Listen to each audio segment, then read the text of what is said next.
جی السلام علیکم ناظرین، میں ہوں آپ کا ہوسٹ ملک ساجد اور آپ دیکھ رہے ہیں GNN گلوبل نیوز۔ جی ناظرین، اس وقت میں موجود ہوں ضلع کچہری میں ملک ناصر مشتاق منگانا صاحب جو لائر ہیں ملک پاکستان کے اندر، جو یوٹیلیٹی اسٹور کا یہ ایشو چل رہا تھا، اس حوالے سے ملتان سے یہ اس کیس کو دیکھ رہے تھے اور عوام کے لیے بڑی خوشخبری کی بات ہے کہ یوٹیلیٹی اسٹور دوبارہ سے بحال ہو گئے ہیں۔ ایک پچھلے کافی دنوں سے ایک بڑا مسئلہ چل رہا تھا عوام کے لیے، کیونکہ یوٹیلیٹی اسٹور جو ہیں یہ بیسیکلی گراؤنڈ پر جا کے غریب اور مڈل کلاس لوگوں کو بینیفٹ دیتے ہیں۔ اس حوالے سے ہم جانتے ہیں ناصر صاحب سے کہ کیا ایشو آ رہے تھے، کس وجہ سے معاملات ہوئے اور یوٹیلیٹی اسٹور کا بیسیکلی فائدہ کس کو ہوتا ہے، ان سے بات کرتے ہیں۔ السلام علیکم۔ بسم اللہ الرحمن الرحیم۔ کیسے ہیں آپ ساجد؟ ٹھیک ٹھاک ہیں، خیریت سے ہیں؟ دیکھیں، یوٹیلیٹی اسٹورز کارپوریشن جو ہے وہ صرف اور صرف عوام کو ریلیف دینے کے لیے ایک ایسا ادارہ ہے جو جتنی بھی آرٹیکلز ہوتے ہیں، جو کھانے پینے کی اشیاء ہوتی ہیں، ان کو انتہائی سستے ریٹوں پر وہ عوام کو مہیا کرتے ہیں۔ تو اس کا بند کیا جانا عوام کے ساتھ ایک زیادتی ہے، لیکن الحمدللہ حکومت پاکستان نے اپنا نوٹیفیکیشن واپس لیا ہے اور یوٹیلیٹی اسٹورز کارپوریشن کا ادارہ بحال ہو گیا ہے۔ میں اس میں ایک اور بات بھی ایڈ کرتا جاؤں کہ یہ ایک کارپوریشن ہے جس کو اگر بند بھی کرنا ہو تو اس کے کچھ لیگل انگریڈینٹس ہیں جن کو کمپلیٹ کرنا ضروری ہوتا ہے، اور اگر آپ صرف جو ہے ایک نوٹیفیکیشن کے تحت ہی 24,000 امپلائیز ہیں جو کہ یوٹیلیٹی اسٹورز کارپوریشن میں کام کرتے ہیں، تو یہ ان کے حقوق کے ساتھ سراسر ناانصافی ہے۔ لیکن الحمدللہ اس میں پاکستان پیپلز پارٹی نے اپنا بھرپور کردار ادا کیا ہے اور پریزیڈنٹ صدر آصف علی زرداری صاحب نے عوام کے ساتھ کھلے دل سے یکجہتی کا اظہار کیا ہے، نوٹیفیکیشن واپس کیا ہے، اور اب یہ ادارہ جو ہے وہ آپریشنل ہے اور عوام کی خدمت کے لیے کوشاں ہے۔ جی اچھا ناصر صاحب، یہ بتائیں، جیسے بھی آپ نے کہا کہ پاکستان پیپلز پارٹی میں سے میں بڑا اہم کردار ادا کیا ہے، کچھ قیاسات آئی ہیں اور کچھ باتیں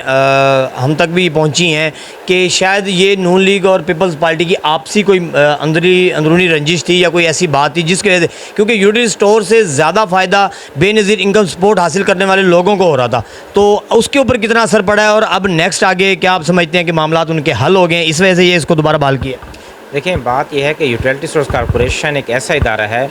پہلے میں اس کے بارے میں عوام کو یہ بتانا چاہتا ہوں کہ یہ واحد ادارہ ہے جو کہ اپنے ملازمین کی تنخواہوں کا بوجھ حکومت پر نہیں ڈالتا۔ اس کے علاوہ یہ بلین آف روپیز جو ہے حکومت کو ٹیکس کی مد میں دیتا ہے، سیلز ٹیکس کی مد میں دیتا ہے۔ یہ وہ واحد ادارہ ہے جس سے کہ پورے پاکستان کی ٹرانسپورٹ انوالو ہے۔ یہ وہ پاکستان کا ادارہ ہے جس کے ساتھ جو پاکستان کے مختلف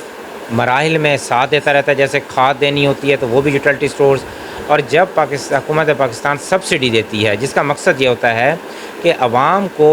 سہولیات مہیا کی جائیں، ان کو سستی اشیاء دی جائیں، یا کوئی بھی آرٹیکلز، کوئی بھی ایسی چیز جو عوام کی ضرورت ہے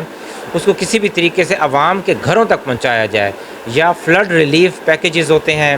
یا کوئی بھی ایسی پریشانی ناگہانی صورتحال میں یہ ادارہ پاکستان کے لیے صف اول میں کھڑا ہوتا ہے۔ تو اس ادارے کا بند کیا جانا، میں نہیں سمجھتا کہ اس میں کسی بھی سیاسی معاملات کا کوئی نہ کوئی عمل درآمد ہے، بٹ ظاہری بات ہے ہمارے ملک کے معاملات چل رہے ہیں، وہ آپ بھی بہتر سمجھتے ہیں، لیکن یہ ادارہ جو ہے یہ اپنا جو ہے بلین آف روپیز ٹیکس دیتا ہے۔ یہ تو بلکہ خود عوام کو، حکومت پر بھی، یہ ان اداروں میں سے جو حکومت کو فیسیلیٹ کر رہا ہے اور اس کے ساتھ ساتھ یہ عوام کو بھی فیسیلیٹ کر رہا ہے۔ اچھا یہ بتائیں ناصر صاحب، جو نوٹیفیکیشن ہوا اس کے بعد اس کو واپس لے لیا گیا، اب جو دوبارہ سے بحال کیا گیا اس کی کیا حیثیت ہے اور اس نوٹیفیکیشن کی کیا حیثیت تھی؟ جی یہ دیکھیں، جو کیبنٹ ڈویژن کا کوئی بھی نوٹیفیکیشن ہوتا ہے، ظاہری بات ہے اس کی قانونی حیثیت ہوتی ہے، بٹ یہ ظاہری بات ہے کہ ابو دین آل پاکستان کی پارلیمنٹ ہے، اور جو ہمارے صدر پاکستان ہیں وہ کوئی بھی قانونی فیصلہ کرنے کے مجاز ہیں، قانون ان کو مکمل اختیارات دیتا ہے۔ اور اب اس وقت یہ صورتحال ہے کہ جو یوٹیلیٹی اسٹورز کارپوریشن کا جو ادارہ ہے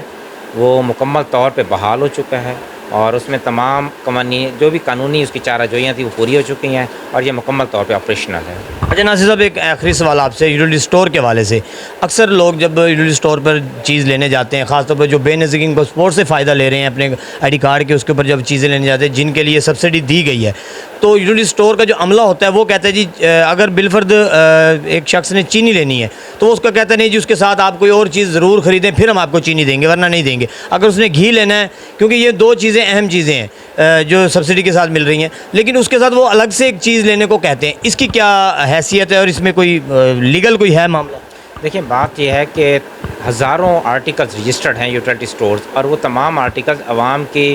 سہولیات کے لیے مجسر کیے گئے ہیں. تو ظاہری بات ہے کہ جب حکومت پاکستان یا یوٹیلٹی سٹورز کارپوریشن کسی بھی ایک آرٹیکل میں ریلیف دیتا ہے، اس کا مقصد یہی ہوتا ہے چلیں ایک آرٹیکل میں اتنا ریلیف مل جائے کہ باقی آرٹیکلز وہ لیں بھی صحیح، تو نہ عوام پر بوجھ پڑے نہ ہی یوٹیلٹی سٹورز کارپوریشن پہ بوجھ پڑے. آپ یہ دیکھیں ظاہری بات ہے کہ یوٹیلٹی سٹورز کارپوریشن کی سیل زیادہ سے زیادہ ہوگی، اس کو سبسڈی زیادہ ملے گی اور عوام اس سے زیادہ مستفید ہو سکے گی. اس کی یہی وجہ ہوتی ہے تاکہ سیلز اور اس بجٹ کو مینٹین رکھا جائے.